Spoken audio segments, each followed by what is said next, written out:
Hello students, I welcome you on your very own YouTube channel Manoj Jahangir classes. हम लोग बात कर रहे हैं चैप्टर नंबर 1। इससे पहले हम लोग बात कर चुके हैं state of agriculture on the eve of independence. Then after next video में हमने डिस्कशन किया था state of industrial sector on the eve of independence, and right now will be talking about the state of the condition of foreign trade on the eve of independence, तो under British rule basically. तो यहाँ पर I should say कि जैसा कहते हैं ना कि हर चीज हमारे साथ कुछ गलत गलत गलत हो रहा होता है और something good happens with us. तो ऐसा ही कुछ ये समझ लीजिए कि जो हमारा फॉरेन ट्रेड था ये एक पॉजिटिव साइन हमारे लिए था, एक पॉजिटिव इंडिकेटर था at that point of time on the eve of independence, की जहां से हमें कुछ सरप्लस आ रहा था। सरप्लस का मतलब कि कुछ एक्स्ट्रा मनी इंडियन इकोनॉमी को रिसीव हो रही थी। बट अनफॉर्चुनेटली ये जो एक्सपोर्ट सरप्लस था हमारे पास, क्योंकि एक्सपोर्ट से आ रहा था, सरप्लस मतलब कुछ एक्स्ट्रा अमाउंट आना हमारे पास। Surplus is basically the excess of receipts over expenditure, कि आपकी इनकम ज्यादा होना और एक्सपेंडिचर कम होना। तो ये सरप्लस कोई बहुत अच्छी चीज नहीं थी, फॉरेन ट्रेड की सिचुएशन अच्छी थी, बट सरप्लस जो था it was not used for the development और the growth of the Indian economy. इस सरप्लस को जो है ब्रिटिशर्स यूज कर रहे थे अपने खुद के मोटिव के लिए। So when we'll discuss all such things in this video, then definitely you'll come across such pointers. सबसे पहले हम बात करते हैं, India has been an important trading nation since ancient times. हम इंडिया हमेशा से ही एक ट्रेडिंग नेशन रहा है, इंपॉर्टेंट ट्रेडिंग नेशन रहा है। जितनी भी कंट्रीज हैं उनके साथ ट्रेड करता था, सबके साथ नहीं लेकिन जो भी आसपास है।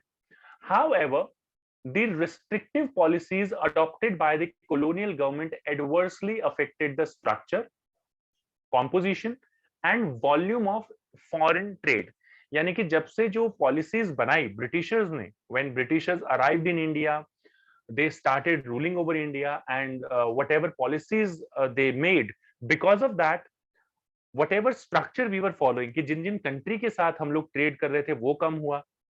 जो कॉम्पोजिशन था, जैसे कि हम लोग फिनिश गुड्स बेचते थे, वो कॉम्पोजिशन बदल गया। Why? Because we started exporting the raw material to Britain, and we started to we started using the British manufactured goods in India। तो कॉम्पोजिशन चेंज हो गया, वॉल्यूम चेंज हो गया, मतलब जो एक्सपोर्ट या इंपोर्ट का जो वॉल्यूम था, क्वांटिटी थी, वो भी चेंज हो गया। So that all we will discuss all such things in foreign trade। इसमें हम यही चीजें डिस्कस करेंगे। देखिए, सबसे पहली चीज है यहाँ पर, और ये तो बहुत बार बता चुका हूं मैं, स्टार्टिंग से, चैप्टर की बिगिनिंग से मैं आपको बता रहा हूं ये चीज। द वेरी फर्स्ट की pointer is export of primary products, primary goods जो है, यानी कि रॉ मटेरियल यहां से जाता था, and India was the importer of finished goods. हम लोग फिनिश्ड गुड्स वहां से लेके आते थे, खरीदते थे। So India became an exporter of primary product such as raw silk। raw silk जाता था, raw cotton जाता था, raw wool जाता था, sugar जाती थी, indigo जाता था, jute जाता था, इस raw form में जाते थे। And importer of finished goods, अब वहां से जो गुड्स बनते थे लाइक कॉटन, रॉ सिल्क से जो फिनिश्ड गुड्स बनते थे, silk clothes, cotton clothes, woollen clothes, और कैपिटल गुड्स। अब कैपिटल गुड्स पे तो हम like Britishers always wanted to make India dependent on the British और British government basically for the capital goods. हम लोग इंडस्ट्रियल सेक्टर वाले पॉइंट में भी डिस्कस कर चुके हैं। तो यहां से रॉ मटेरियल जाता था, बाहर से फिनिश गुड्स बनते थे ब्रिटिश इंडस्ट्रीज में, और इंडिया में इंपोर्ट किए जाते थे।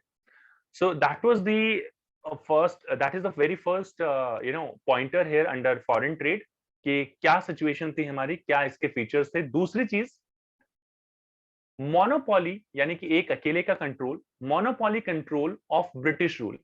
ऐसा क्यों कहा जाता है? कैसे मोनोपोली थी ब्रिटिश रूल की?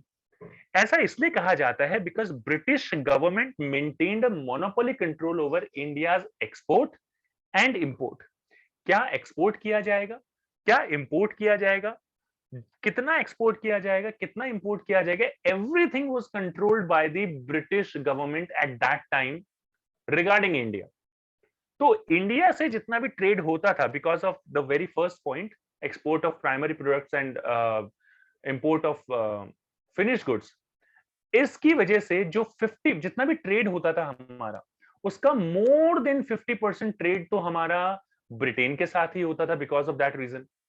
एंड बाकी का जो कुछ भी फ्रैक्शन बचा हुआ था वो ट्रेड हम करते थे श्रीलंका, जिसको हम सिलोन कहते थे उस टाइम पे, और ईरान, जिसको हम पर्शिया कहते थे उस टाइम पे। इन सारी कंट्रीज में होता था। Let's come back to a question which is based on data. Opening of Suez canal in 1869, एक ये अभी रिसेंटली आपने सुना होगा सुएज कैनाल ब्लॉक हो गई थी। तो यहां पर opening of Suez canal open होने की वजह से served as a direct route for the ships operating between India and Britain. अब यहां पर एक डायरेक्ट रूट हमें मिल गया। किस तरीके से मिल गया, लेट मी शो यू। मैंने यहां पर एक इमेज भी ऐड कर रखी है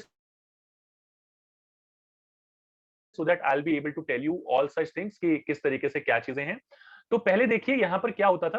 पहले यहाँ ब्रिटेन से गुड्स इस तरीके से ये जो साउथ अटलांटिक ओशियन की तरफ से यहाँ से होते हुए और फिर मुंबई पहुंचता था। मतलब यहाँ पर ट्रैवल करना पड़ता था ऑलमोस्ट 19,800 किलोमीटर का। यहाँ पर जो है ट्रैवल करना पड़ता था। साउथ अफ्रीका जो कॉन्टिनेंट से होते हुए इस तरफ आता था। But after the opening of Suez canal, ये जो यहाँ पर आपको ये रास्ता दिखाई दे रहा है, ये सुएज कैनाल आप कह सकते हैं, आर्टिफिशियल ये कैनाल है। तो सुएज कैनाल से होते हुए जब वो गुड्स मंगवाते थे, ट्रैवल करते थे गुड्स, तो दैट वाज ऑलमोस्ट 11,600 किलोमीटर उनके लिए पड़ता था। तो ऑलमोस्ट आप ये कह सकते हैं कि मोटे मोटे तौर पर 8,000 किलोमीटर का डिफरेंस हो गया। मतलब मैं अगर कहूं तो ओवरऑल आप देखें तो ऑलमोस्ट आधा हो गया, आप ये कह सकते हैं। तो this was also a very significant factor responsible for the monopoly of India's trade with the Britain। कि हुआ क्या कि इस तरीके से होने से जो ट्रेड था वो प्रॉपर तरीके से ब्रिटिशर्स कंट्रोल करने लगे। एंड आई होप ये समझ में आ गया होगा। 1869 में ये कैनाल, सुएज कैनाल ओपन हुई थी। सुएज कैनाल भी नाम याद रखिए, और जो ईयर है वो भी याद रखिए। ये याद रखना जरूरी नहीं है कि 19,800 किलोमीटर जो डिस्टेंस हुआ करता था और वो 11,600 किलोमीटर हो गया था। आप ये कह सकते हैं कि इसकी वजह से जो डायरेक्ट रूट मिल गया था, एंड जो शिपमेंट थी, जो ट्रांसपोर्टेशन ऑफ गुड्स था, that became very cheap for the Britishers. उनके लिए काफी सस्ता हो गया था। बट यहाँ पर ये ज्यादा इंपॉर्टेंट चीज नहीं है। यहाँ पर जो इंपॉर्टेंट चीज है वो ये है ड्रेन ऑफ इंडियन वेल्थ। और इसके ऊपर एक सेपरेट क्वेश्चन भी आ सकता है कि किस तरीके से ड्रेन ऑफ इंडियन वेल्थ हुआ during the British rule. Drain का मतलब कि बह जाना। तो इंडियन वेल्थ थी वो कैसे बह गई ब्रिटिश रूल में। So under British rule India became an exporter of primary product. देखिए बार बार आ रहा है ये वर्ड यूज हो रहा है, प्राइमरी प्रोडक्ट्स यानी कि रॉ मटेरियल वगैरह, and importer of finish goods. There was huge export surplus. Export surplus का मतलब होता है दैट जो इंपोर्ट है वो हम कम कर रहे हैं, एक्सपोर्ट ज्यादा कर रहे हैं, and because of that we are getting extra revenue. तो हमारे पास एक्सपोर्ट सरप्लस था due to excess export. Export surplus था, एक्सेस एक्सपोर्ट करते थे, एक्सपोर्ट ज्यादा होता था इस वजह से। However, ये जो एक्स्ट्रा रेवेन्यू हमारे पास था, एक्स्ट्रा सरप्लस जो हमारे पास था, that was used by the Britishers for their own सेक। अब इसमें क्या क्या करते थे वो, किस तरीके से इंडियन वेल्थ को वेस्ट करते थे, to make the payment of expenses incurred by the office setup by the colonial government in Britain. Britain में जितने भी ऑफिस सेटअप होते थे उनको सेट करने के लिए इंडियन वेल्थ का यूज किया जाता था। तो इंडियन वेल्थ इस तरीके से वहां पर यूज होती थी। इसके अलावा to meet the expenses on war fought by British government.